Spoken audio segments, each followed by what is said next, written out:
Bonjour à tous, bienvenue à l'EBTM. A priori, le confinement va durer encore quelques temps, alors nous allons continuer nos célébrations de cette manière particulière. Mais malgré la distanciation, rappelons-nous que nous sommes unis. Nous sommes unis parce que nous avons le même esprit, le même Saint-Esprit qui habite en chacun de nous. Nous avons le même Père, c'est notre Père qui nous aime. Et nous sommes réunis au nom de Jésus qui nous a rachetés. Alors cette unité que nous vivons encore ce matin est réelle par ce Dieu trinitaire, ce Dieu sauveur qui nous aime et nous pouvons la vivre. Cette semaine avec ma famille, je lisais dans Exode, peut-être vous aussi, et il y avait un verset qui m'a touché. C'est ce verset où Dieu a dit à son peuple, je vais vous conduire, mais je ne vais pas vous conduire par le chemin le plus court, on va prendre un détour parce que vous n'êtes pas prêts pour le chemin le plus court. Et vous voyez, Dieu, il nous conduit toujours par le meilleur chemin. On a l'impression peut-être en ce moment de vivre un détour, ou que Dieu nous conduit de manière étrange, mais Dieu fait toujours ce qui est le mieux pour ses enfants. Il a fait quand il a sorti ses enfants d'Égypte, et il le fait pour nous encore dans nos vies. Alors ce matin, nous voulons bénir ce Dieu qui a toujours le bien de ses enfants à cœur. Et quelle que soit la route, que ce soit une route facile, une route difficile, il marche avec nous, il nous accompagne. Alors bénissons ensemble ce bon Dieu, notre Père.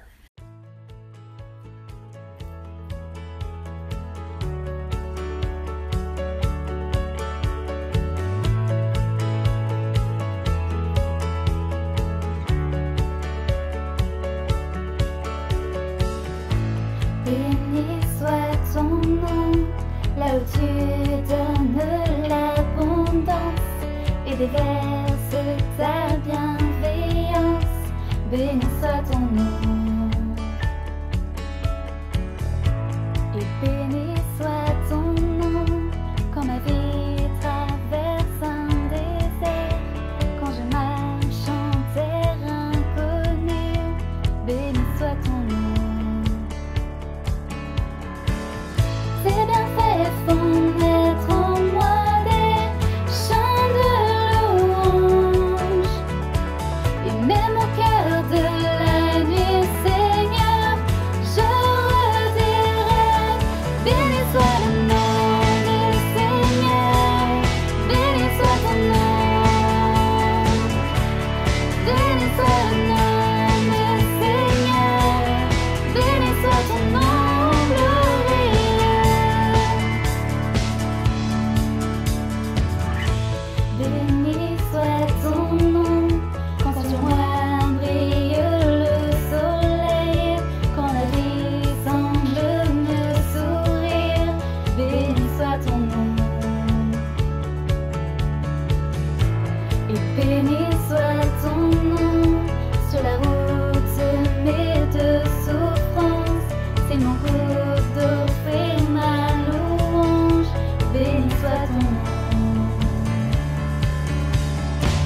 maintenant, je vous invite à prier ensemble avec moi. Prions. Seigneur notre Dieu, nous voulons te bénir encore ce matin, ensemble, toute ton Église réunie de cette manière. Nous voulons te remercier, nous voulons reconnaître que tu es un bon Dieu, un Dieu sage, un Dieu qui nous conduit parfaitement, qui conduit ton Église ici et dans le monde entier, selon tes voies sages. Seigneur, nous savons que tu ne prives tes enfants d'aucun bien, mais tu nous donnes toujours ce qui est le meilleur. Et tu l'as prouvé notamment parce que tu nous as donné Jésus à la croix. Et si tu nous as donné Jésus, si tu as livré ton Fils pour nous, eh bien tu nous donneras tout le reste, tout autre bien qu'il nous faut pour nous faire arriver sains et saufs dans ta présence. Alors en ces jours-ci, nous savons que tu nous donnes des bonnes choses, tu te donnes toi-même à nous à travers ta parole, à travers le salut en Jésus-Christ. Et pour ces choses, nous voulons te remercier. Je te prie de bénir toute notre assemblée, chaque foyer, chaque maison. Nous savons que tu es présent, que tu es en train de nous instruire, que tu nous fais marcher de progrès en progrès, que tu veux te glorifier à travers notre foi, notre attachement à toi. Nous voulons encore être une lumière dans ce monde, même en ces temps-ci. Et nous te prions de nous aider et de nous accompagner. Béni sois-tu au nom de Jésus-Christ. Amen. Alors nous allons chanter un chant qui dit « Christ seul me suffit ». C'est peut-être facile à le chanter, à le dire, mais le croire vraiment. Est-ce que Christ seul nous suffit? En tout cas, quantité de chrétiens à travers le monde et à travers les temps ont pu expérimenter, ont pu savoir, ont pu goûter que Christ est assez. Christ nous suffit. Christ est un trésor plus que tout le reste. Alors c'est ce que Dieu nous donne plus que tout. On veut qu'il nous donne la santé, on veut qu'il nous donne le confort, c'est normal. Mais son amour pour nous a été de nous donner Christ. Et Christ seul, vraiment, nous suffit. Chantons.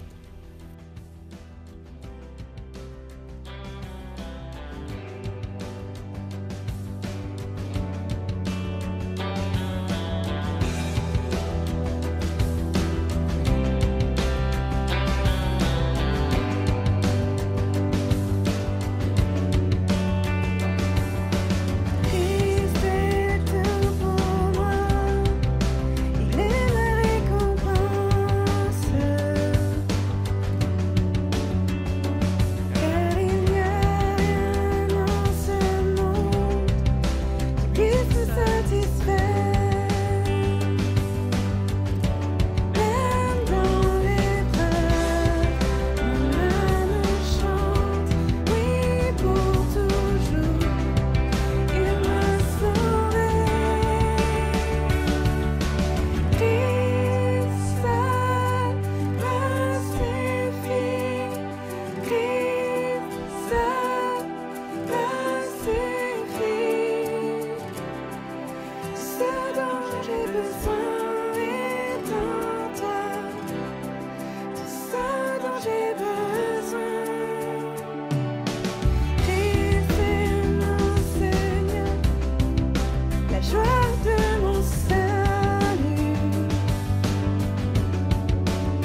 C'est le moment des enfants, mais j'espère que tout le monde est édifié par ce chant et le récit biblique qui l'accompagne.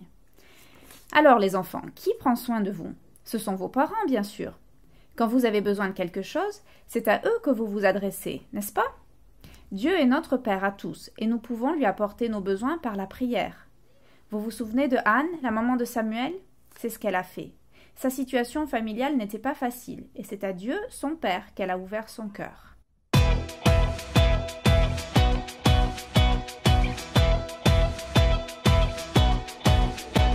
Je désire sentir ta présence dans ma vie. Ton amour m'est indispensable.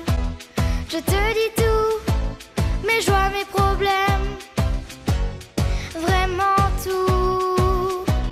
Quand je te prie, tu me réponds toujours.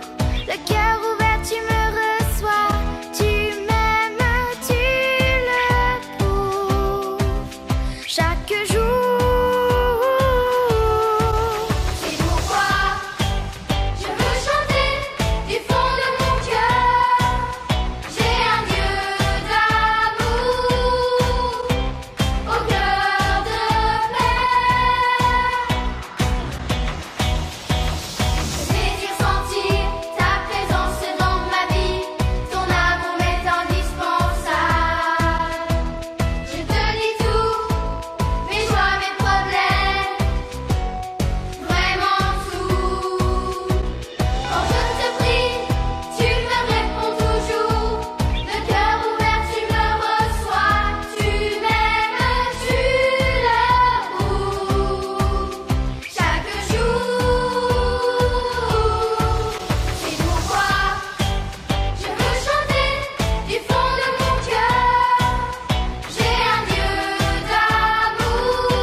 En ce moment, nous encourageons les familles à découvrir ou bien à poursuivre les temps bibliques en famille avec des enfants, qu'on appelle parfois des cultes en famille, mais surtout des moments autour de la parole de Dieu. Et à présent, je vous invite à écouter la lecture du psaume 78 qui rappelle l'importance de transmettre les histoires de la Bible à la génération suivante. Et à l'origine, vous savez, les psaumes, c'était des chants, des poèmes. Alors nous allons lire ce psaume dans une version qui préserve la poésie. Écoutez le psaume 78. Le Seigneur dit : écoute ma parole, je veux t'instruire et parle en parabole. Je te dirai toutes mes délivrances, tout le passé d'une longue patience. J'ouvre la bouche et dévoile mon nom. Peuple indocile, à ton Sauveur, réponds. Pour que nos fils en la foi persévèrent, nous leur dirons ce qu'il fit pour nos pères. nous conterons ces merveilles étranges, et nos récits rythmeront nos louanges. Dieu le prescrit, car le peuple à venir doit le connaître, afin de le bénir. Mais ils ont perdu tout souvenir des signes dont la violence a fait plier l'Égypte, le Nil sanglant, les vols de sauterelles, l'obscurité, les orages de grêle. Puis, lorsque vint l'ange exterminateur, sous chaque toit le fils aîné qui meurt. Dieu a montré son pouvoir qui libère, il a fendu les flots devant nos pères. Toute la nuit, il éclaire leur route, marche avec eux et dissipe leurs doutes. Dieu fait jaillir des sources au désert, mais il n'entend que murmures amers. Dieu se souvint toujours de leur faiblesse et n'a jamais retiré sa promesse. Il revenait quand soufflait sa colère, mais le trompait jusque dans leurs prières. Vers le Jourdain, son bras les conduisit, il leur donna une terre, un pays. Alors Dieu fut le héros qui se lève, il a montré le pouvoir de son glaive, il a dressé un signe indestructible pour qu'en Juda son amour soit visible. Il a choisi l'enfant de Bethléem, il l'a mené jusqu'en Jérusalem. Dieu va chercher David près des étables, le fait berger d'un troupeau innombrable. Pour nous guider vers la vie abondante, son cœur est bon, ses mains intelligentes. Merci, Seigneur, pour le fils d'Isaïe, pour la venue annoncée du Messie.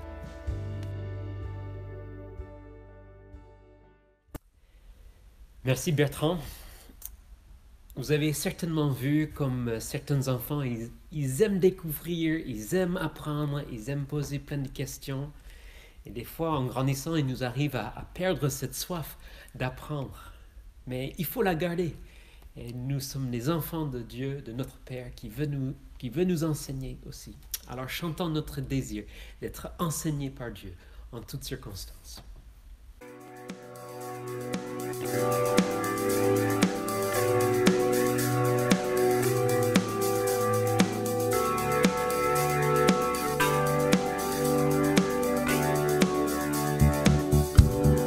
Enseigne-moi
Alors c'est vrai qu'en ces moments, Dieu nous apprend à espérer le retour de Christ. C'est le retour de Christ, c'est la seule chose qui va régler vraiment tous les problèmes de ce monde. Mais en attendant, on veut garder la foi, on veut garder notre joie. Alors merci à vous tous de ce que vous faites pour encourager les uns les autres, pour vivre encore cette vie d'église. Merci à ceux qui prennent des nouvelles. Vous êtes nombreux à partager ensemble, à échanger de manière virtuelle, et ça c'est très bien. Continuez. Sachez qu'il y a des réunions de prière qui s'organisent, notamment le dimanche matin de 10h à 10h30 avant le culte. Vous pouvez vous joindre à nous avec Zoom. Le lien est sur le site de l'église et c'est un très bon moment de prière ensemble. Les cellules continuent aussi à maîtriser de plus en plus Zoom et c'est encourageant. À présent, je vous invite à prendre un temps seul ou en famille, à prier pour notre Église, à prier les uns pour les autres, à bénir, à remercier Dieu pour l'Église qui nous donne l'occasion de partager notre foi ensemble. Alors, prions les uns pour les autres, pensez à nos missionnaires qui aussi sont loin dans différents contextes, que Dieu les encourage aussi. Donc on va prier, après quoi on chantera ensemble avant d'écouter la prédication du pasteur Samuel.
Quand Jésus envoie sur les routes ceux qui empruntent son chemin, dès lors les sans craintes et doutes n'attendent plus que de sa main.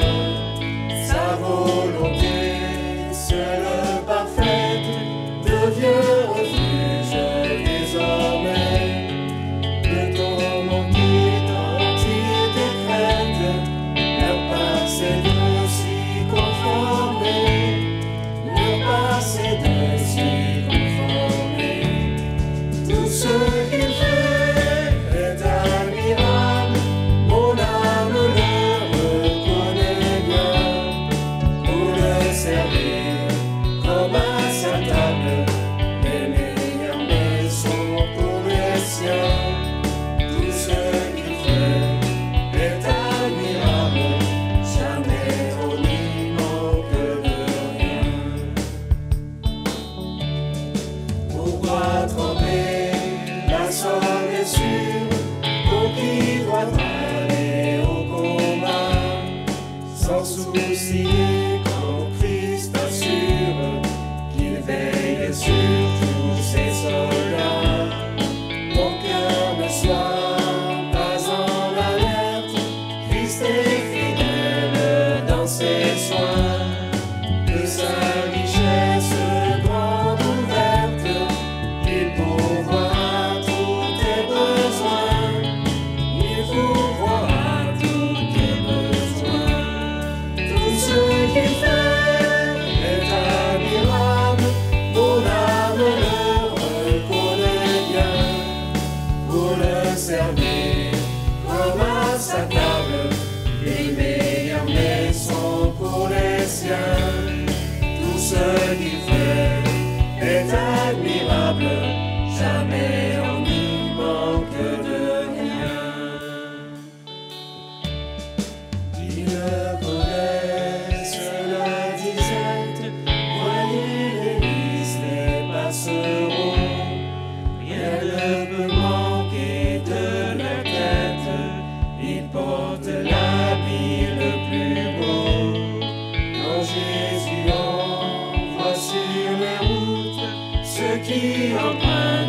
son chemin.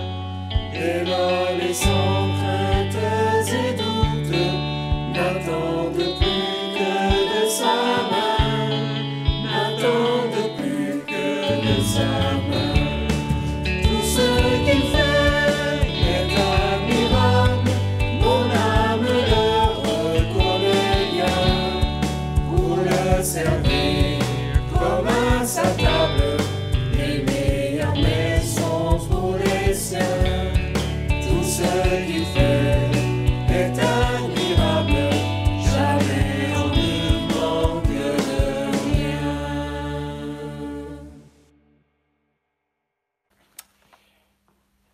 Bonjour, chers frères et sœurs. Nous avons décidé de réfléchir à l'EBTM, et cela avant le confinement, à une série de prédications que nous pourrions faire sur la famille comme une église. De voir ce que nous sommes l'église dans nos familles, une église dans nos maisons. Mais de quelle manière ? Comment vivre l'église aujourd'hui dans notre contexte de confinement ? Et j'aimerais que nous gardions cette question en tête en lisant le texte que nous allons regarder ce matin. Et je vous invite à tourner dans vos Bibles en Matthieu 6, versets 7 à 15. Matthieu 6, versets 7 à 15.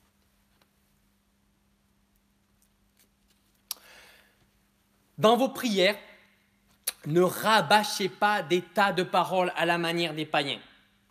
Ils s'imaginent qu'à force de paroles, Dieu les entendra. Ne les imitez pas, car votre Père sait ce qu'il vous faut, avant que vous le lui demandiez. Priez donc ainsi. Notre Père, toi qui es dans les cieux, que tu sois reconnu pour Dieu, que ton règne vienne, que ta volonté soit faite, et tout cela sur la terre comme au ciel. Donne-nous aujourd'hui notre pain pour ce jour. Remets-nous nos dettes comme nous aussi nous l'avons fait pour nos débiteurs. Garde-nous de céder à la tentation et surtout délivre-nous du diable. En effet, si vous pardonnez aux autres leurs fautes, votre Père céleste vous pardonnera aussi. Mais si vous ne pardonnez pas aux hommes, votre Père ne vous pardonnera pas non plus vos fautes. Avez-vous déjà été sous les feux des projecteurs ? Maintenant, ça nous arrive assez souvent avec les conférences Zoom, Skype et WhatsApp. Et d'ailleurs, on voit de manière assez flagrante tous les défauts, les moindres faits et gestes que vous véhiculez par votre gestuelle désordonné. Nous sommes sous les feux des projecteurs, mais nous sommes aussi sous les feux des projecteurs à d'autres moments, à chaque instant de nos vies. Nous sommes regardés, qu'on le veuille ou non. Nos proches nous regardent. Un auteur a même écrit « L'exemplarité n'est pas une façon d'influencer, c'est la seule. » Nous sommes des modèles, même si nous ne voulons pas l'être. Modèles malgré nous. Notre vie est un témoignage pour ceux qui nous entourent. Et sommes-nous, en tant que pères, mères, des modèles pour nos enfants? Et nous pourrions aussi étendre la question à notre vie tout entière. Sommes-nous également des modèles dans notre travail, avec nos collègues, avec nos amis, avec notre famille élargie? Est-ce que nous sommes des dignes représentants de cette Église dispersée? Est-ce que notre témoignage est beau à voir? Et pour nous guider dans cette quête du modèle, je vous invite à suivre un modèle, celui de la prière du Notre Père. Le contexte de cette prière concerne plutôt les non-juifs qui, à l'époque, croyaient qu'à force de prière, ils allaient forcer la main de Dieu pour obtenir un exaucement. Et on le voit sous forme de mantra au verset 7, d'incantation. Jésus nous demande de réfléchir à notre relation avec Dieu. Et c'est un peu la même manière pour nous, parents, avec nos enfants, ou nous, chrétiens, dans notre vie de couple, dans notre travail. Nous devons réfléchir. Comment nous élevons nos enfants? Comme Jésus veut nous faire réfléchir à la manière dont nous prions, j'aimerais vous faire réfléchir au modèle que nous sommes. Si vous n'êtes pas parent, ne partez pas de suite. Le modèle à vivre en tant que parent pourrait peut-être vous donner envie d'être vécu ailleurs, là où vous vivez, dans votre couple, parmi vos amis. Le premier point que j'aimerais soulever, c'est vivre en fils et filles du Père, un modèle pour guider vos enfants vers le vrai Dieu. Notre Père, toi qui es dans les cieux. Jésus ne veut pas que la prière soit centrée sur notre propre gloire, ni qu'elle ressemble à un rabâchage irréfléchi. Il est d'ailleurs un peu ironique que d'ailleurs notre Père le soit devenu pour tout un pan de la chrétienté. Mais Jésus nous invite à un rapport différent à Dieu. Il est premièrement notre, puis Père, puis qui est dans les cieux. Le nôtre est en contraste avec le mon. Jésus, dans tout l'évangile de Matthieu, est le seul à appeler Dieu mon Père. Les disciples doivent appeler Dieu notre Père. Aucune exception. Le Père peut être le nôtre parce que Jésus l'a appelé mon Père. Je ne sais pas où chacun est dans sa vie avec Dieu, mais la proposition que Jésus est en train de faire est tout simplement particulièrement étonnante. Jésus veut nous réinscrire dans sa famille, dans la famille de Dieu. Car tous, à cause du péché et du mal qui nous a séparés du Dieu saint, nous ne sommes plus dans la famille et il n'y a qu'un seul moyen pour nous de s'y réinscrire, d'y revenir. Et pour cela, il faut y être invité par le Fils. C'est d'ailleurs lui qui nous donne le droit, car lui seul est le vrai Fils. Et par la croix, c'est lui qui nous a redonné la possibilité de faire à nouveau partie de sa famille. Désormais, nous pouvons être les enfants adoptés dans la famille de Dieu. Alors, si nous voulons être des modèles pour nos enfants, ne vivons pas comme des enfants de Dieu isolés. Au contraire, entretenons des liens étroits avec notre nouvelle famille. Même si cette période de confinement nous recentre fortement sur nos proches, et c'est très bien de pouvoir leur accorder tout le temps nécessaire, n'oublions pas notre famille élargie, la nouvelle famille de Dieu.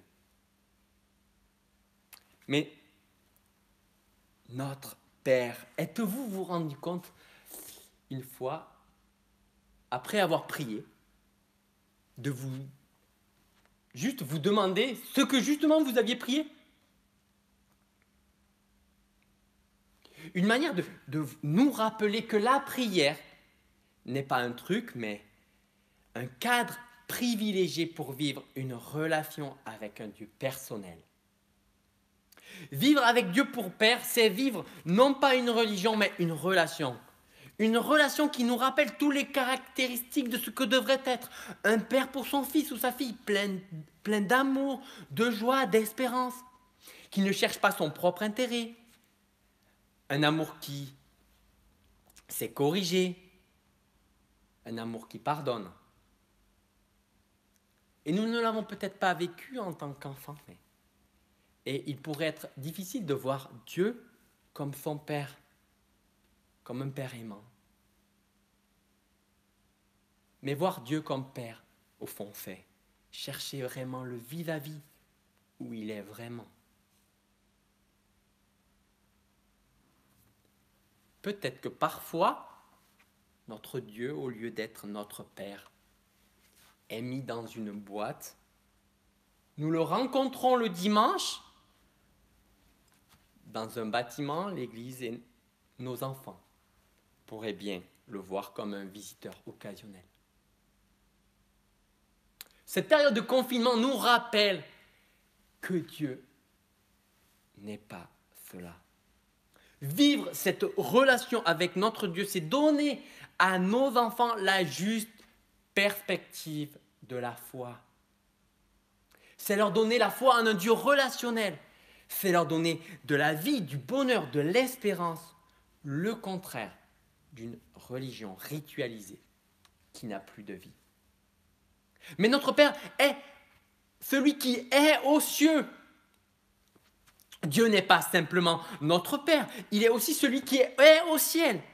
Il est le Dieu du ciel et de la terre, celui qui a créé l'univers, qui le maintient, qui maintient l'espace et le temps en bon fonctionnement.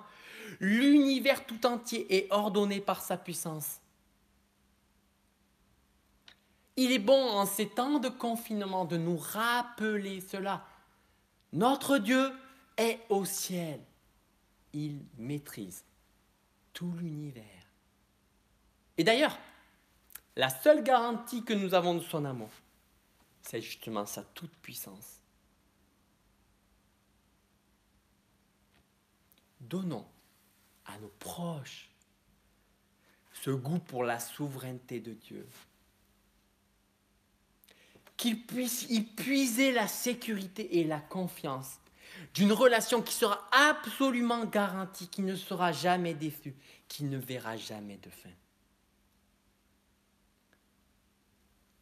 Le début de cette prière nous aide à nous placer avec humilité et respect, joie profonde, confiance devant notre Père, le Dieu Tout-Puissant qui nous aime.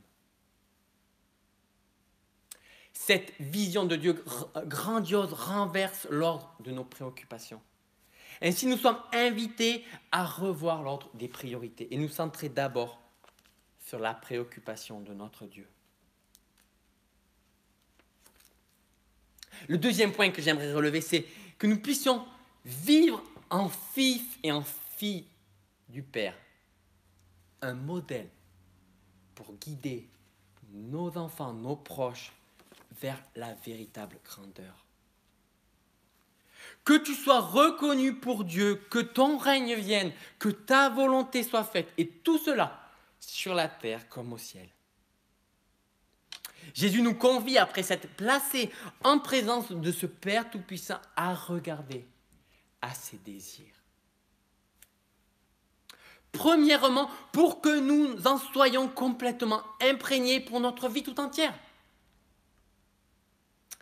Ainsi, Jésus nous invite à désirer que l'honneur de Dieu dans notre vie et dans l'Église et dans ce monde, que son règne soit établi, c'est vouloir qu'il s'étende par le témoignage de l'Église, que le monde connaisse le Christ et que son règne un jour soit totalement établi par son retour. C'est désirer sa volonté, c'est désirer ce que Dieu veut. Sur la terre, comme c'est déjà le cas au ciel, depuis la résurrection et l'ascension. Nous ne pouvons pas oublier que le Notre Père fait partie d'un discours encore plus vaste, le sermon sur la montagne. Et que le Notre Père en est le centre, le cœur, tant il est important. Il est la prière qui nous invite à l'action et à placer ce que Dieu attend de son peuple, de moi, de toi et de nous, ensemble, avant nos propres désirs. Ici, je ne parle pas du succès éphémère que le monde nous propose et qui peut s'effondrer très rapidement, comme la beauté physique, la richesse, la réussite, le CAC 40. Donnons à nos enfants, à nos proches, ce désir de faire la volonté de Dieu la véritable grandeur, à savoir un amour passionné pour notre Dieu, notre Père, et un intérêt intarissable pour les autres. Mais la volonté de Dieu concrète et pratique, l'éthique, décrite dans le Sermon sur la montagne, concerne avant tout les disciples, les chrétiens. Alors je vous en supplie, ne mettez pas sur vos enfants un fardeau que nous-mêmes, nous n'arrivons pas à porter, comme les pharisiens à l'époque. Nos enfants sont en route vers le salut, mais nous ne connaissons pas leur cœur et nous ne mesurons souvent pas bien leur spiritualité, dans la mesure où elle est intimement liée à la nôtre. La volonté de Jésus nous concerne à nous premièrement, les parents. Mais ne croyez pas que les enfants n'en seront pas bénéficiaires si vous essayez de la vivre. Non, bien au contraire, elle les touchera, mais comme par ricochet, et les invitera à rentrer dans la dynamique de leur modèle. Je le répète, n'exigez pas de vos enfants cette éthique dans la cour de récréation, mais distillez-la leur progressivement, par touches légères dans le temps, pour que celle-ci les marque en profondeur. C'est une éthique, cette volonté de Dieu pratique, cette vie de la grâce, elle ne peut être vécue que par l'Esprit de Dieu.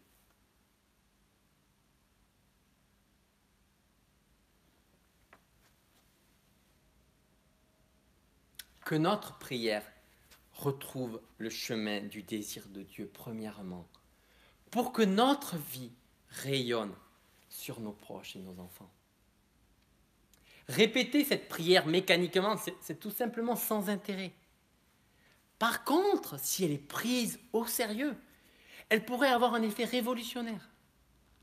Révolutionnaire car après avoir remis Dieu à sa juste place, nous confesserons notre humble dépendance à sa grâce et nos besoins ne disparaîtront pas, bien au contraire, mais ils deviendront secondaires.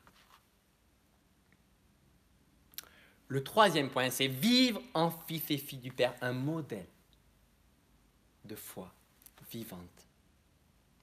Servez-vous de votre arme secrète. Vivez de la grâce de Dieu. Vivez une dépendance complète à Dieu. Car nous sommes incapables de répondre à nos besoins. C'est là l'arme secrète pour trouver un bonheur immense. Nous faisons souvent fausse route si nous croyons que nous ennuyons Dieu avec nos requêtes, comme nous faisons fausse route si nos requêtes envahissent toutes nos prières. Dieu désire que nous attendions à lui pour recevoir notre nourriture, le pardon et la délivrance du mal. 3 besoins fondamentaux de notre humanité. Donne-nous aujourd'hui notre pain pour ce jour. Cette déclaration de Jésus apparaît pour le moins un peu assez triviale par rapport aux autres. Et pourtant, elle devrait nous donner à réfléchir. Le pain représente l'aliment de base de l'époque. Ça pourrait être le riz pour certaines cultures et les hamburgers pour d'autres cultures. D'ailleurs, cherchez dans les magasins et vous ne trouverez plus de pain pour hamburgers actuellement. Dieu souhaite que nous dépendions de sa grâce pour tout ce qui est nécessaire à la vie et non le superflu. Vivre de cette dépendance journalière fait partie d'une juste perspective pour nos vies. Je pense que malheureusement, nous attendons à Dieu souvent quand la situation va mal. Alors, notre Dieu, au lieu d'être celui qui nous donne quotidiennement le pain dont nous avons besoin, est un peu une sorte de roue de secours. Il est notre ultime recours en cas d'urgence. Je crains que nos enfants pourraient le considérer comme une personne qui nous vient en aide, mais que l'on tient globalement à l'écart. Nos inquiétudes nous brouillent la vue. Elles nous encouragent à trouver un refuge dans ce qui nous apparaît à notre portée, sans trop solliciter Dieu. Moins nous vivons la dépendance, mieux c'est le cas. Et c'est plus facile à vivre d'être dans la sécurité que dans l'insécurité. C'est pour ça qu'aujourd'hui, il y a tout un engouement pour le fonctionnariat, même si le salaire ne suit pas. C'est plus facile aujourd'hui dans notre contexte d'être salarié, d'être mis en chômage partiel, même si c'est difficile.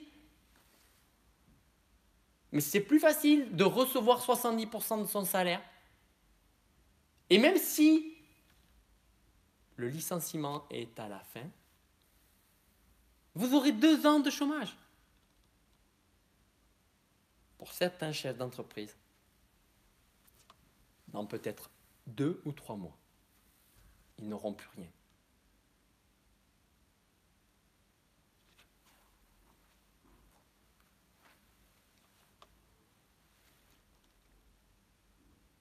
C'est difficile de vivre dans un état d'insécurité. Le travail que nous mettons à organiser nos vies pour vivre indépendamment de Dieu impacte nécessairement notre relation à lui. Tous les efforts que nous mettons à vivre indépendamment de lui seront aussi un modèle pour nos enfants. C'est difficile aussi pour moi. Et je ne voudrais pas me placer en donneur de leçons, mais je passe à côté. Je me place à côté de vous. Vivons cette joie d'être dépendants envers notre Dieu, comme un fils envers son Père.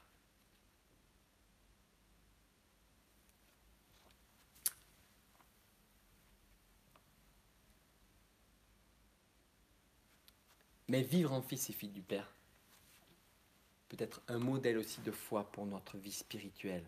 Remets-nous nos dettes, comme nous aussi, nous l'avons fait pour nos débiteurs, verset 12. Là, Jésus nous invite à nous rappeler que nous ne sommes pas pur corps. Nos besoins ne se limitent pas à des considérations matérielles. Nous avons besoin également de nourrir notre âme.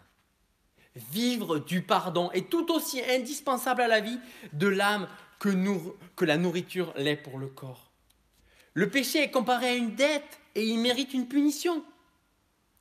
Quand Dieu pardonne, il remet la peine et retire la plainte déposée contre nous. À la croix, Jésus nous a obtenu le pardon de Dieu sur nos fautes. Il nous a remis une dette, une offense immense. Mais Dieu nous pardonne si nous pardonnons aux autres. Non que Dieu conditionne son pardon à des œuvres, mais ne pas accorder le pardon montre que nous n'avons rien compris à la dynamique de l'immense pardon obtenu à la croix. Quand nous ouvrons les yeux sur l'immensité de notre offense, de notre faute devant Dieu, les torts que nous avons faits aux autres nous apparaissent bien faibles en comparaison. Le pardon mériterait à lui seul tout un exposé tant il est névragique pour notre vie familiale. Vivons du pardon dans notre couple, avec nos enfants. Montrons-leur à nos enfants, à nos proches, que nous sommes assoiffés de pardon et du pardon de Dieu. Et que nous sommes toujours prêts à leur dire, mon fils, ma fille, j'ai péché. Je suis coupable. J'ai parlé sous le coup de la colère et je t'ai dit des choses que je n'aurais pas dû dire. J'ai eu tort. Le Seigneur m'a confié une mission sainte et je n'aurais pas dû me laisser emporter. S'il te plaît, pardonne-moi. Osons le faire dans le cadre de notre famille. Osons le faire dans le cadre de notre grande famille qu'est l'Église. Vivre en fils et filles du Père, un modèle d'une foi vivante pour notre vie éthique. Garde-nous de céder à la tentation et surtout délivre-nous du diable. Jésus nous invite cette fois-ci à convoquer notre dépendance à Dieu pour que celui-ci nous garde de succomber à la tentation. Non que Dieu soit l'auteur de la tentation, ni que nous soyons invités à prier pour que Dieu nous épargne de l'épreuve de notre foi. On sait que celle-ci est vue par Jacques comme un sujet de joie. Mais nous sommes invités à supplier que Dieu ne nous permette pas d'être induits à tentation et que celle-ci triomphe de nous. Mais au contraire, qu'il nous délivre de celui qui nous tente. Le diable est trop fort pour que nous résistions seuls. Mais Dieu peut sans problème nous en délivrer si nous faisons appel à lui. Ce dernier appel vient toucher en profondeur deux réalités avec lesquelles nous avons beaucoup de difficultés. Nous ne mesurons pas toujours les tentations que nous subissons. Nous connaissons tous les grandes tentations, mais nous sommes moins aguerris à identifier les plus subtiles. Ainsi, nous vivons souvent comme si nous en étions épargnés et pourtant nous y sommes confrontés chaque jour. Voici un petit échantillon représentatif. Attention, nous risquons de succomber si nous n'implorons pas Dieu de nous en éloigner. L'anxiété, l'orgueil, la honte inappropriée, qui n'est d'ailleurs qu'une autre forme d'orgueil, l'impatience, la convoitise, le découragement. Ne croyons pas que une vie qui laisse place à ces péchés n'aura aucune conséquence sur la foi de nos enfants. Il nous faut combattre contre la racine de tous ces péchés, l'incrédulité. Il nous faut combattre l'incrédulité que le diable utilise depuis toujours pour nous faire chuter, nous faire douter de l'amour de Dieu pour nous. C'est sa manière à lui de nous éloigner de Dieu.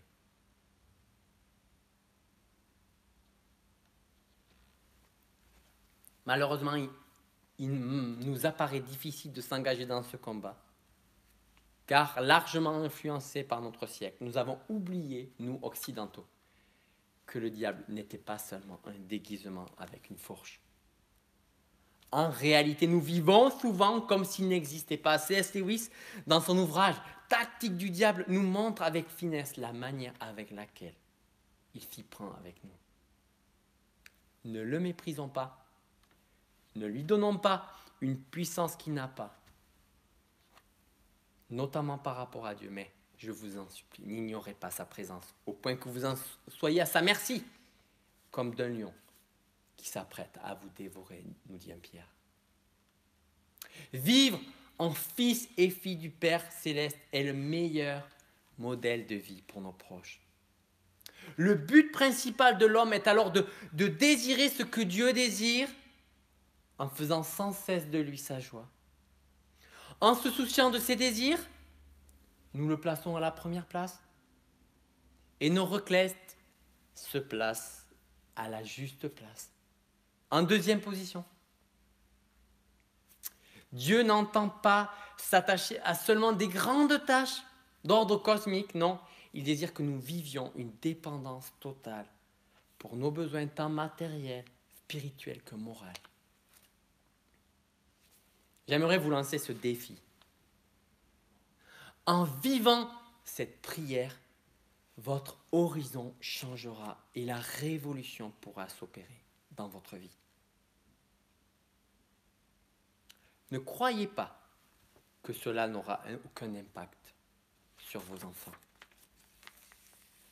Nos enfants nous voient. Ils nous contemplent. Nous sommes sous le feu des projecteurs. Ne croyons pas qu'ils soient dupes de nos capacités.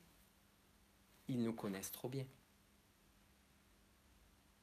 Je prie que Dieu nous accorde de vivre cette prière pour que nous vivions, pour que nous soyons l'Église où nous sommes, dans nos foyers. Amen. Prions. C'est vers notre Père que nous nous adressons, celui qui nous aime, celui qui est au ciel, celui qui maîtrise tout l'univers et qui l'a dans sa main. Nous prions, Père, que ta volonté, ton règne soit fait sur la terre. Nous prions que ta gloire se manifeste en ces temps troublés. Nous prions que ce que nous sommes en train de vivre participe à ta gloire, même si nous ne savons pas de quelle manière. Nous prions que tu pourvoies à nos besoins, chacun dans les difficultés par lesquelles nous passons aujourd'hui, actuellement. À l'arrêt pour certains. Pourvois aux besoins de chacun, Père. Mais je te prie aussi pour nos relations dans nos familles. Que nous puissions vivre du pardon, de la grâce en ces temps de confinement. Que la paix anime nos rapports mutuels et que l'amour en soit le ciment.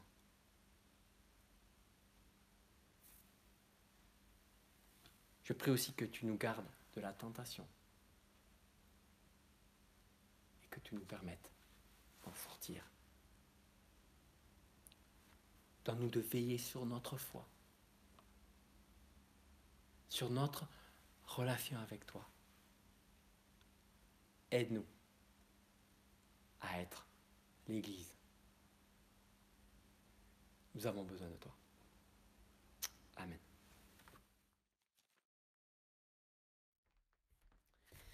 Merci Samuel. Notre temps de culte en commun tire à sa fin, mais n'hésitez pas à prendre quelques instants en famille à discuter de ce que vous venez d'entendre ou à prier ensemble. Que le Notre Père nous aide à vivre en tant qu'individu, en tant que famille, pour la gloire de Dieu. Et c'est parce que Jésus est mort et ressuscité qu'il peut exaucer cette prière comme toutes nos prières. Alors je vous invite à chanter « À toi la gloire » pour terminer ces instants.